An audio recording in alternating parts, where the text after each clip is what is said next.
One of the reasons for the memorial was to honor the soldiers and sailors and etc. that served during World War II.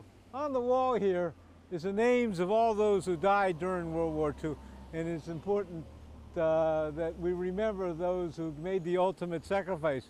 We are fortunate to have a veteran of the 4th War II, the most decorated unit in World War II, and in that unit there was about 18 or 19 Congressional Medal of Honor winners and numerous Purple Hearts, and the casualty list exceeded the size of the unit by 3 or 4 times.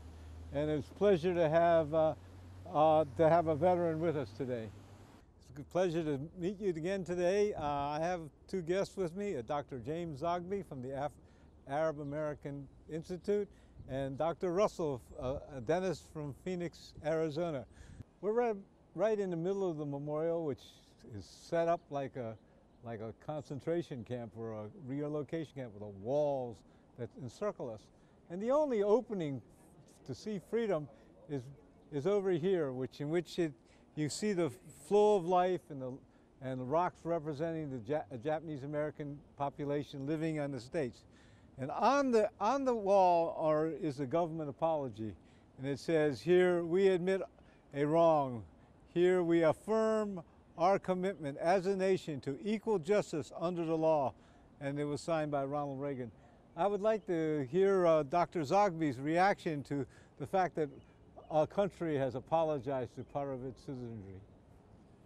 Sure I have, Warren, and the time that meant the most to me, I think we were standing right at this spot, and this area was filled with literally hundreds of people from all the different ethnic and racial communities in Washington, came together after 9/11 to defend Arab Americans and Muslim Americans and Sikhs, to say that it should not happen to our communities what happened to Japanese Americans. And I thought, as I reflected on the power of this place and the suffering of Japanese Americans, I thought of what Dr. King had said, what Jesse Jackson used to quote him saying, that is that unearned suffering is redemptive, that what the price that was paid by Japanese Americans was actually paid to make our country better, and that Japanese Americans were investing their suffering in our community to say, don't do to them what happened to us. I remember, when I read the history of Japanese Americans, only 2 groups came forward to defend Japanese Americans back then. And when 9/11 happened and the backlash against my community started and law enforcement started to do what they did, literally dozens, every civil rights organization and then some came forward to say stop. And it has a powerful impact to protect our rights. It was a very powerful moment, and this place says it all. Well, I'm proud to be an American. Yeah, I am proud, and I'm proud of what Japanese Americans have contributed to all of us, I think, in this civil rights struggle. Dr. Russell, how are you, doing? sir? I'm fine. How about yourself? I wanted to ask you a question. You've learned a little bit about the civil rights violations for Japanese Americans during World War II. What is your reaction to what had happened? My reaction is similar to what the other doctor mentioned earlier, is that was a human rights violation, and any human rights violation, no matter what the color is a violation to all of us.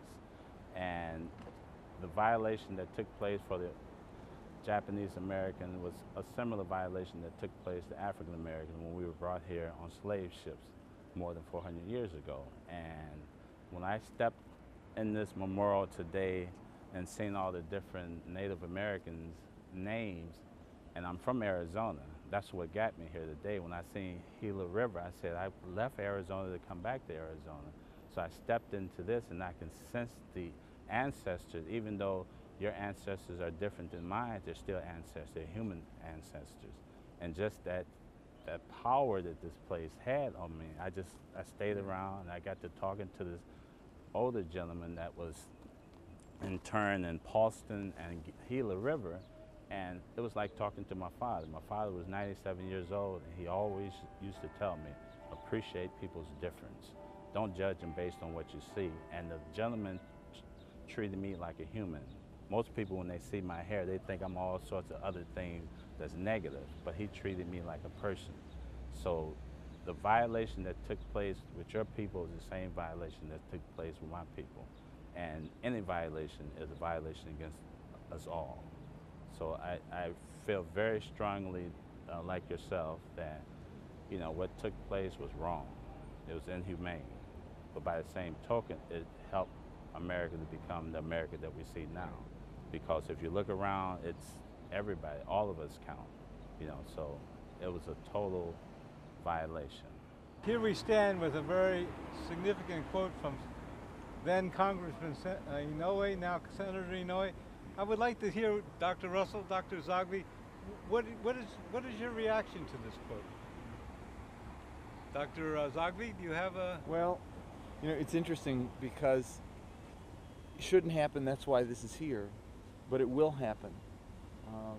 I've always thought that there are two Americas. You know, there's the America that does this kind of thing, that historically, from the beginning of our country, born in slavery, the persecution of Native Americans, in the last century alone, the persecution of natives, immigrants from Europe, the persecution of Jews, of Irish, of continuing of African Americans, then of Japanese Americans, then of anyone thought to be communist, socialist, and then all the way up to the persecution that came after 9/11.